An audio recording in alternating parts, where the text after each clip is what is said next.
आम आदमी पार्टी लगातार हरियाणा में अपने कार्यक्रम कर रही है और आज अनुराग ढांडा प्रदेश वरिष्ठ उपाध्यक्ष यहाँ पहुंचे हैं। इनसे जानेंगे कि किस तरह से लोगों से जुड़ रहे हैं और क्या राजनीतिक समीकरण इनके सामने आ रहे हैं। अनुराग जी, किस तरह से देखते हैं आप, लगातार लोगों के बीच में जा रहे हैं, क्या कुछ आपको सामने नजर आया?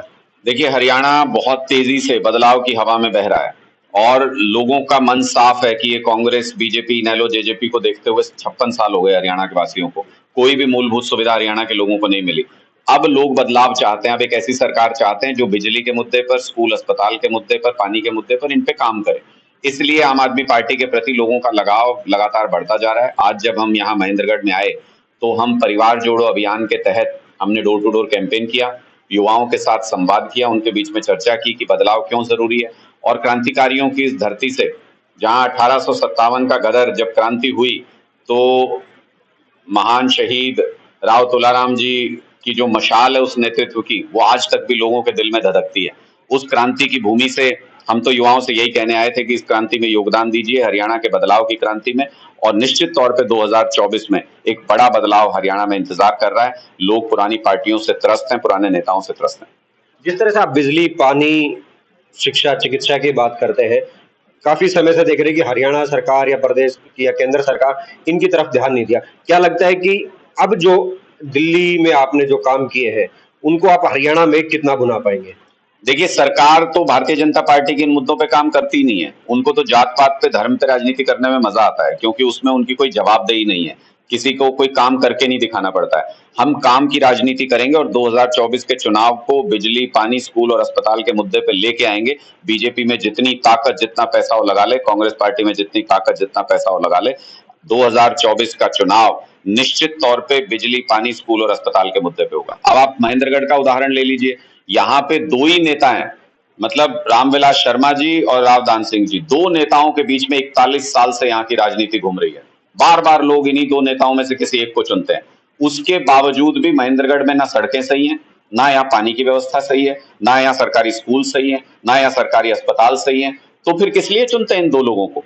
बार बार क्यों वोट दे रहे हैं हम इन दो लोगों को? महेंद्रगढ़ के हर व्यक्ति के दिमाग में अब ये सवाल उठ रहा है और इसका जवाब 2024 में देने के लिए लोग तैयार हैं।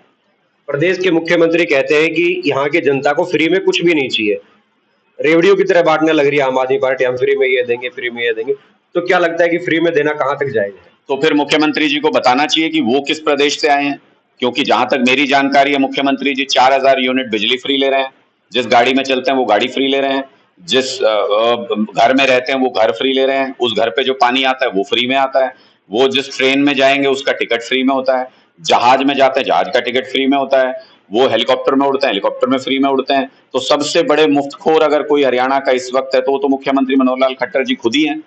तो वो किस प्रदेश से आते हैं अगर इस प्रदेश के लोगों को मुफ्त सुविधाएं पसंद नहीं है? तो उनकी गलतफहमी है, वो इसको फ्री की रेवड़ी कहते हैं। मेरा जहां तक अनुभव है, मैं भी इस प्रदेश में पैदा हुआ, इसी की मिट्टी से निकला हूं, मेरा अनुभव है कि हरियाणा के लोगों को रेवड़ी बहुत पसंद है। हमको तो बहुत स्वाद लगती है, हम तो बचपन से खाते हैं और हरियाणा के लोग भी खूब जम के खाएंगे। खट्टर साहब को नहीं खाना, अपना राह पकड़े, अपनी चद्दर ताने, जो वो कहते रहते हैं चद्दर तान के सो जाऊंगा। लगातार प्रदेश के मुख्यमंत्री के कई बार तीखे बयान आते हैं, विवादित बयान आते हैं, उन बयानों को लेकर राजनीतिक तौर के ऊपर आप किस तरह से देखते हैं? वो बयान नहीं है, वो उनका अहंकार है, जिसमें वो एक ऐसी माँ जिसका बेटा नशे का शिकार हो गया, वो अगर सवाल पूछने खड़ी होती है उनके जनसंवाद में तो उसको कहते हैं तू किसी ने सिखा के भेजी है यहाँ पे। जिसमें एक महिला उनसे रोजगार मांगती है, फैक्ट्री लगाने की बात करती है तो वो कहते हैं तुझे चंद्रयान पे बिठा के भेज देंगे। जिसमें एक युवा सीईटी पे सवाल करने जाता है तो उसको बोलते हैं इसको गिरफ्तार कर लो, सरकार को बदनाम कर रहा है। ये मुख्यमंत्री जी का अहंकार है। अहंकार तो रावण का भी नहीं टिका, ये तो चीज ही क्या है। अहंकार टूटेगा 2024 में, आम लोग इनका अहंकार तोड़ेंगे और इनको वो झलक दिखनी शुरू हो गई है। इसलिए जहां भी ये जाते हैं वहां हमारे कार्यकर्ताओं को गिरफ्तार करवाते हैं, वहां हमारे कार्यकर्ताओं को पुलिस के दम पे दबाने की कोशिश करते हैं। लेकिन इनको ये स्पष्ट तौर पे बता दूं कि आम आदमी पार्टी के कार्यकर्ता हैं, ना आपकी लाठियों से डरते, ना आपकी गोलियों से डरते, ना आपकी पुलिस से डरते। 2024 में आपकी कुर्सी की चारों टांगे तोड़ के आपको सत्ता से बेदखल करने का काम आम आदमी पार्टी के यही कार्यकर्ता करेंगे। लगातार आप कह रहे हैं कि मांग रहे हैं, हरियाणा की जनता पंजाब से एसवाइल का पानी मांग रही है। क्या कभी ऐसा होगा कि आपने पहले भी कहा कि भाई जब हमारी तीनों जगह सरकार होगी तो हम पानी देंगे एसवाइल का, क्यों नहीं अभी घोषणा कर दी जाए भगवत मान के द्वारा, आम आदमी के पार्टी के लोग आए और ये कहे कि हम आपके एसवाईएल का पानी हरियाणा में लेके आ गए, इस नाते आप हमें वोट दें। तो क्या भगवत मान और आम आदमी पार्टी के नेता इस तरह का कार्य कर पाएंगे? देखिए, पूर्व में ऐसा समय आया जब तीनों जगह पे, पंजाब में, हरियाणा के अंदर और केंद्र के अंदर कांग्रेस पार्टी की सरकार रही, और ऐसा भी समय आया जब तीनों जगह पे भारतीय जनता पार्टी की सरकार रही। अगर ये पार्टियां इसको मुद्दा बनाती हैं तो मैं सिर्फ ये जानना चाहता हूं कि जब तीनों जगह आपकी सरकार थी, आप जो भी निर्णय लेते वो लागू हो जाता, तो फिर आपने इसका समाधान क्यों नहीं किया? हरियाणा के लोग भी ये सवाल पूछना चाहते हैं कि 56 साल से आप बरगला रहे हैं, इस मुद्दे के इर्द गिर्द राजनीति कर रहे हैं, इस पर अपनी राजनीतिक रोटियां सेक रहे हैं, इसका समाधान क्यों नहीं किया? उन दोनों पार्टियों ने राजनीति की, हरियाणा के लोगों को गुमराह किया। मैं जनता मानती है दोनों पार्टियों ने गुमराह किया, जनता मानती है, लेकिन आम आदमी पार्टी उससे पहले, चुनाव से पहले, क्या हरियाणा की जनता को उनका पानी दिलवाएगी? देखिए, आपने स्पष्ट तौर पे कहा कि हरियाणा की जनता ये मानती है कि दोनों पार्टियों ने एसवाईएल के मुद्दे पर हरियाणा के लोगों के साथ दगा किया है, धोखा किया है। यानी इन दोनों पार्टियों के ऊपर विश्वास नहीं किया जा सकता एसवाईएल के मुद्दे पर।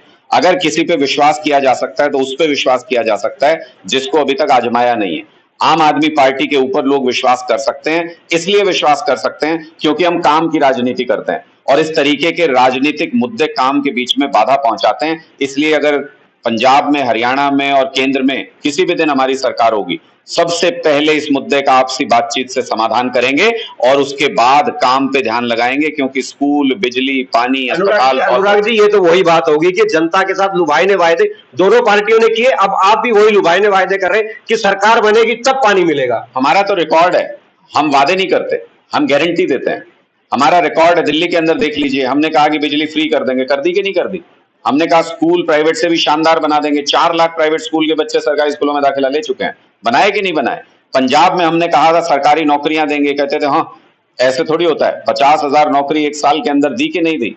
हमने जो कहा वो किया, हम जो कह रहे हैं वो करेंगे। यही क्रेडिबिलिटी आम आदमी पार्टी की, अरविंद केजरीवाल जी की सबसे बड़ी ताकत है। लोग उनके ऊपर विश्वास करते हैं। हम मुद्दों को बनाए रखने में यकीन नहीं करते, हम मुद्दों को सुलझाने में यकीन करते हैं ताकि काम कर सकें। अनुराग जी, इंडी का जो गठबंधन हुआ है, साफ तौर के ऊपर नजर आ रहा है कि आम आदमी पार्टी 10 की 10 लोकसभा सीटों पे और 90 की 90 विधानसभा सीटों के ऊपर चुनाव लड़ने की बात करी, तो फिर गठबंधन कैसा? क्या ये जो आपकी सभी पार्टियों का इंडिया का जो नाम दिया गया, उसको किस तरह से देखते हैं? ये आप सब लोग भारतीय जनता पार्टी की तरह इंडी का गठबंधन क्यों बोलने लगे? इंडिया बोलिए, फक्र से बोलिए। इंडिया गठबंधन इस सोच के साथ बनाया गया है कि भारतीय जनता पार्टी देश में तानाशाही लाना चाहती है, भारतीय जनता पार्टी देश में लोकतंत्र खत्म करना चाहती है। उसके खिलाफ सारी पार्टियां, क्योंकि लोकतंत्र रहेगा तो पार्टियां रहेंगी ना, और पार्टियां रहेंगी तो ही तो अच्छा और बुरा होगा उसके बीच में से। लेकिन अगर पार्टियां ही खत्म करना चाहते हैं आप, लोकतंत्र खत्म करना चाहते हैं, तो फिर तानाशाही लाना चाहते हैं, जिसके खिलाफ हम अंग्रेजों के खिलाफ 250 साल तक लड़े थे। अब दोबारा वो दौर नहीं देखना चाहते, इसलिए सारी पार्टियां एकजुट होकर के उन्होंने इंडिया गठबंधन बनाया। जिस दिन से गठबंधन बना है उस दिन से मोदी जी की नींद हराम है, उस दिन से मोदी जी को नींद नहीं आ रही। वो कह रहे हैं इंडिया नहीं, अब भारत लिखेंगे हर जगह। पहले बाहर जाते थे बोलते थे प्राइम मिनिस्टर ऑफ इंडिया, अपने आप को ही बोलते थे मोदी जी, अब कहते हैं प्राइम मिनिस्टर ऑफ भारत। मतलब इतना खौफ है उनके अंदर अपने ही देश के नाम से, इंडिया से, कि ये चर्चाएं छेड़ रहे हैं कि इंडिया नाम संविधान से हटा देंगे। अरे बपौती नहीं है संविधान किसी की, लोकतांत्रिक तरीके से देश के लोगों ने इस संविधान को अपनाया है। उनके अंदर हिम्मत हो, कोशिश करके देखें, इंडिया के लोग उनको भारत में हरा के समेट के भेज देंगे। मतलब इतना तो साफ हो गया कि सब विपक्षी पार्टियां एक हो गई, अकेले मोदी जिनके साथ जनता ने उनको वोट देकर जिताया, सारी पार्टियां उनसे कहीं ना कहीं बगावत कर रही है, नाराजगी जाहिर कर रही है। यानी एक आदमी में ऐसा क्या है कि जो सभी पार्टियां उनसे रुष्ट हो गई? क्यों? आपने, क्योंकि जनता उनके साथ है, तभी वो जीत के वहां पहुंचे। आप तो पत्रकार हैं और बड़े जाने माने पत्रकार हैं, आपने ध्यान नहीं दिया कि एनडीए ने भी एक मीटिंग बुलाई थी आनंद फानंद में हमारे तुरंत बाद। हमारे तो 26 घटक दल हैं, उनके 38 हैं, लेकिन फर्क सिर्फ इतना है कि यहाँ 26 जो घटक दल हैं उनका राजनीतिक अस्तित्व है, और उनके 38 घटक दलों में से कई सारे तो ऐसे हैं जिन्होंने चुनाव ही नहीं लड़ा, कई सारे ऐसे हैं जिनका कोई विधायक ही नहीं है, कई सारे ऐसे हैं जिनका कोई सांसद ही नहीं है। उनके पास कितने सारे लोगों में से सिर्फ एक ही प्रधानमंत्री पद का उम्मीदवार है। हमारे पास 26 दलों में से कितने सारे प्रधानमंत्री पद के उम्मीदवार हैं। सर, नाम तो किसी का भी नहीं आ रहा ना आगे। नहीं, नाम आएगा, जब समय आएगा, चुनाव आएगा, नाम भी आएगा, वोट भी आएंगे, सत्ता भी बनेगी, सब कुछ होगा। इंडिया जीतेगा, भारत जुड़ेगा और इंडिया जीतेगा। तो अनुराग कहां से चुनाव लड़ेंगे? जहां से हरियाणा में बड़ा बड़ा पसीना बहा रहे हैं अनुराग, बड़ी मेहनत कर रहे हैं लगातार, तो क्या हरियाणा में कहीं चुनावी मैदान धरती खंगाल रहे हैं कहीं? अनुराग ढांडा 90 विधानसभा सीटों से और 10 लोकसभा सीटों से चुनाव लड़ेंगे। पार्टी ने जो विश्वास किया हमारे ऊपर, एक एक सीट को जितवाने के लिए जो अभियान शुरू किया हरियाणा के अंदर, उस अभियान के प्रति पूरी तरह से समर्पित हैं। मैंने पहले भी कहा है, मुझे तो जहां से पार्टी जो आदेश करेगी मैं उसके लिए तैयार हूं। अरविंद केजरीवाल जी कल ये कहते हैं दफ्तर के बाहर खड़े हो जाओ, झाड़ू लगाओ, मैं तैयार। ये तो राजनीतिक तौर पे बयान हो गया, वास्तव में कहां से चुनाव लड़ने की? अच्छा, आप ये चाहते हैं हम राजनीति भी करें और राजनीतिक बयान भी न दें?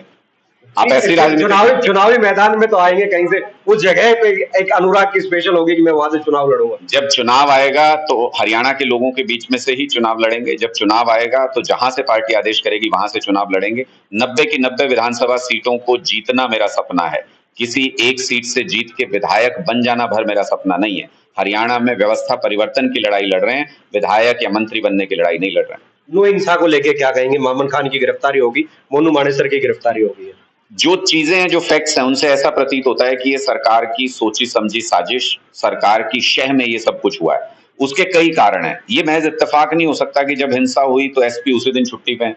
ये महज इत्तेफाक नहीं हो सकता कि उसी दिन सैकड़ों पुलिसकर्मियों को डिस्ट्रिक्ट से बाहर ड्यूटी पे भेज दिया, वीआईपी ड्यूटी पे, वो भी मुख्यमंत्री के कार्यक्रम में, और जिलों से नहीं बुला सकते थे।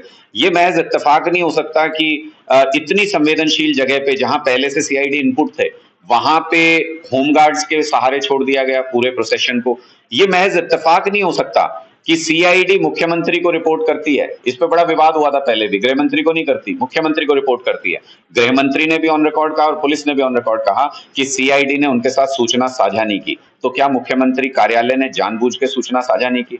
इन सब की उंगली मुख्यमंत्री कार्यालय और मुख्यमंत्री की तरफ घूमती है। अगर कोई जांच ऐसी हो सकती है जिसमें मुख्यमंत्री भी उसके दायरे में हो, तभी दूध का दूध और पानी का पानी हो पाएगा, वरना ये सारी लिपापोती की कोशिशें हैं। एक ही पार्टी है पूरे देश के अंदर, किसी से सवाल पूछ लो कौन पार्टी दंगे कराती है, एक ही पार्टी है जिसका नाम लेंगे पूरे देश के अंदर, चाहे मणिपुर हो चाहे हरियाणा हो, सबको पता है वही दंगे कराते हैं और फिर दूसरी पार्टियों के नेताओं के नाम डाल के उस पर राजनीति करते हैं।